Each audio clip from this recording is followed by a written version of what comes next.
ஏலம் போடுற வியாபாரி அப்படின்னுவார்.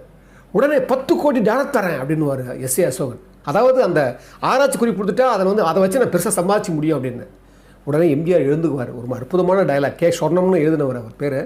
அவர் சொல்லுவார், மிஸ்டர் பைரவன், உங்களுக்கு 10 கோடி டாலர் பெருசு, எனக்கு இந்த உலகத்தில் வாழற தனி ஜீவன் அதை விட பெருசு. மிஸ்டர் முருகன் அப்படின்னு மறுபடியும் சொல்ல போவார், மிஸ்டர் பைரவன் அப்படின்னு சொல்லிட்டு எச்சரிப்பார். இந்த பணத்தால் வாழ நினைக்காதீங்க, மக்களை பலி கொடுத்து இந்த பணத்தால் வாழ நினைக்காதீங்க, அந்த பணமே உங்களை அழிச்சிடும் அப்படின்வார். மறுபடியும் பேசும்போது சொல்லுவார், என் ஆராய்ச்சியை மனித பலிக்கு கொடுக்க தயாராக இல்லை அப்படின்னு போயிடுவார்.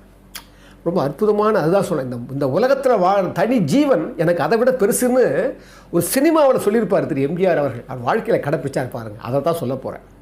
என் நண்பர் ஜீவான்னு, அவர் கேஎஸ் ரவிக்குமார் சார்கிட்ட ஒர்க் பண்ணவர், அசோசியேட்டாக ஒர்க் பண்ணார். அவர் எனக்கு அடிக்கடி இந்த குறிப்பெல்லாம் அனுப்புவார்.